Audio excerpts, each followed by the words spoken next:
নাটক ডাইরেক্টর বা নেতৃত্বে রয়েছেন প্লাটুন কমান্ডার মিস্টার সুলভ।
যারা অংশগ্রহণ করেছে সবাই, মিডিয়ার বন্ধুরা এবং বিভিন্ন এলাকা থেকে আগত আমার ধর্মনগরের ভাই বোন নাগরিকবৃন্দ সবাইকে নমস্কার, শ্রদ্ধা, শুভেচ্ছা এবং ৭৬তম প্রজাতন্ত্র দিবসের হাজার হাজার অভিনন্দন জানাই।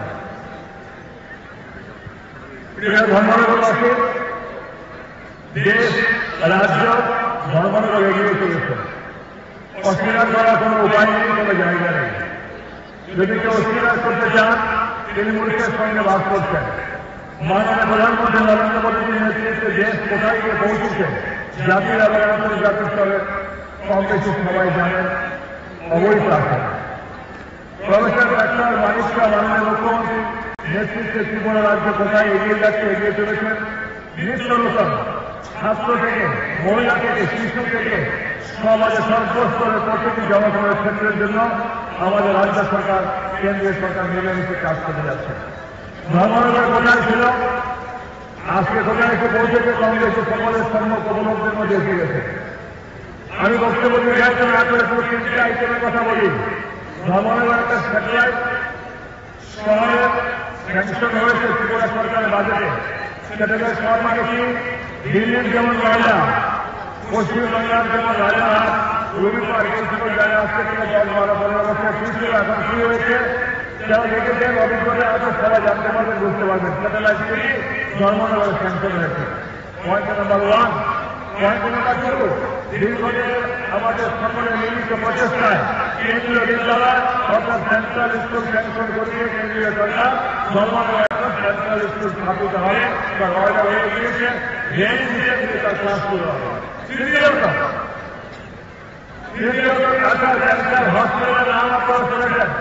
আগামী ২৮ তারিখ অর্থাৎ পরশুদিন ঢাকা ক্যান্সার হসপিটালের কর্তৃপক্ষ এসে আমাদের সঙ্গে একটা মৌন স্বাক্ষরিত হবে ত্রিপুরা সরকারের সাথে। আলতাপুরে ১৫ একর জায়গা দেওয়া হয়েছে ঢাকা ক্যান্সার হসপিটালকে, যার ডাক্তার ভারত বিখ্যাত রবি রঞ্জন সাহেব ওনার নেতৃত্বে এই ক্যান্সার হসপিটালটা ধর্মনগরে স্থাপিত হবে। রাজ্য সরকার বছরে ১ টাকা নজরানোর ভিত্তিতে তার আগামী পরশুদিন তার ডিএম সাহেব অভিযোগে, এইচডিএম সাহেব অভিযোগে তার চুক্তি স্বাক্ষরিত হবে বছরে ১ টাকা নজরানোর ভিত্তিতে। এখানে হলে উত্তর ত্রিপুরা মানুষ যারা ক্যান্সারের রোগে আক্রান্ত, যারা বিভিন্ন দিকে যান, ধর্মনগর বসে চিকিৎসা পেতে পারে। আমি এটা ঘোষণা দিলাম ধর্মনগর ডেভেলপমেন্টের জন্য কি কি কেন্দ্রীয় সরকার, রাজ্য সরকার আমরা সকলে মিলিত করতে যাচ্ছি। এবং লাস্ট বাট নট লিস্ট, সাংস্কৃতিক জগতের পরিবর্তে নক্ষত্র হয়ে উঠেছে ত্রিপুরার আকাশে। এই নক্ষত্র হয়ে উঠেছে কারণ যেভাবে সাংস্কৃতিক দল ধর্মনগরের বৃদ্ধি পাচ্ছে তা অত্যন্ত শান্তি, সুস্থিতি এবং একটা সুশৃঙ্খলতার দাবি রাখে ধর্মনগর। আমরা তার গৌরব অনুভব করতে পারি এই ২৭ জানুয়ারি প্রজাতন্ত্র দিবসে। আইন শৃঙ্খলা শান্তিপূর্ণ রক্ষা হবে, পুলিশের কর্তব্য করে যাচ্ছে, চিকিৎসালয়ে ডাক্তার নার্স কাজ করে যাচ্ছে, ছাত্র যুবকরা জন্য কাজ করছে। সর্বোপরি একটা শান্তি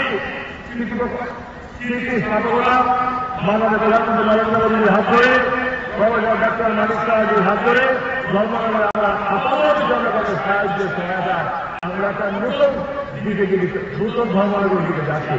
এটা আমাদের সকলের সহযোগিতা চাই, সকলের সহযোগিতা নিয়ে কাজ হবে না।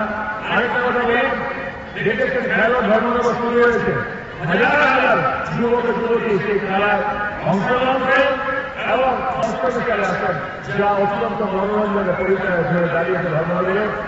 এর মধ্যে ক্রিকেট খেলার সেমিফাইনাল ফাইনাল হয়ে গিয়েছে, ফাইনালগুলো হবে, কাবাডির ফাইনাল হবে, অন্যান্য খেলার ফাইনাল হয়ে গিয়েছে।